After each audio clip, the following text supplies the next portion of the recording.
All right, hello and welcome. Today, we're basically becoming treasure hunters. We're going to learn how to crack the secret codes stamped onto silver. The language that can tell you an object's whole story, where it's from, and yeah, what it's actually worth. So maybe grab a magnifying glass, because we are diving right in. So, picture this. You're at a garage sale. Maybe you're digging through an old box in the attic, and you pull out this beautiful, tarnished silver candlestick. It feels heavy, it definitely looks old, but is it the real deal? Is this some priceless family heirloom? Or is it just a really pretty but not so valuable imitation? That's the exact question we're going to figure out how to answer. You see, pretty much every piece of real silver is like a tiny time capsule.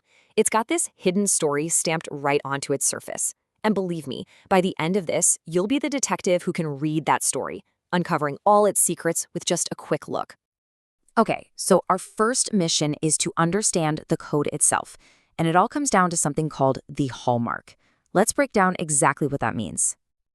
A hallmark isn't just some random squiggle or company logo. It's a set of official stamps, kind of like a government seal of approval.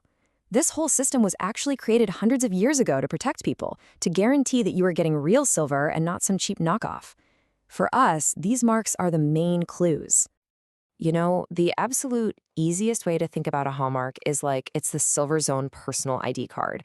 It answers 4 basic questions, what I like to call the 4 W's, that tell you pretty much everything you need to know about where that piece has been. But here they are. This is our whole game plan. Each little mark answers a big question. You've got the purity mark, which answers what, as in what is this actually made of? Is it real silver? Then there's the maker's mark, answering who. Maybe it was a famous silversmith or a big company like Tiffany & Co. The assay mark tells you where, which city's office guaranteed its quality, like the famous leopard's head for London.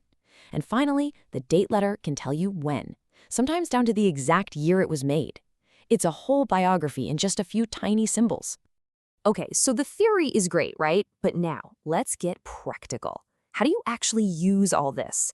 It's time to put together your detective's toolkit and learn how to read these clues out in the real world. It's really just a simple 3-step process. First, you gotta find the marks, and they're often hidden. So you'll want to check weird places, like the back of a spoon handle, the inside of a bowl, or the very bottom of a vase. A magnifying glass is gonna be your best friend here. Now, once you've found them, step 2 is the most important. Find that purity mark. After you've done that, you can start digging into the other marks to fill in the rest of the story. Let's really zero in on that second step, because honestly, it's the key to figuring out an item's real value. Before you worry about who made it, or when, or where, you have to know what it is.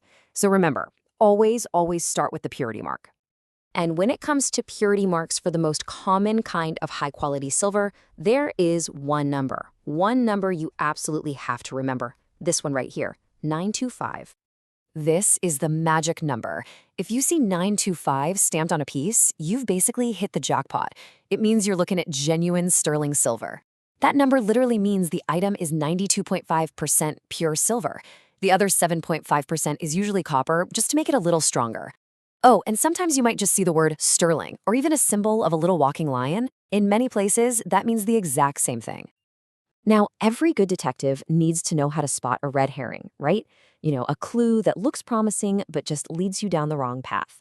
In the world of silver, the biggest red herring of all is silver plate. Let's make sure you don't fall into that trap. So here's the difference in a nutshell. Sterling silver is a solid precious metal alloy all the way through. Silver plate, though, is just a cheaper metal, like copper or nickel, that's been coated with a super thin layer of real silver. As you can see, the markings are totally different, and this is the big one, so is the value. Sterling has real, intrinsic value because of its silver content.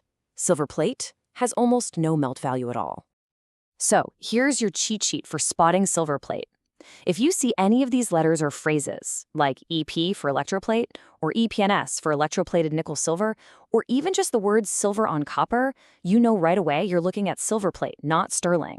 Now, that doesn't make it junk. Some silver plate is beautiful, but it just doesn't have that same value as solid silver.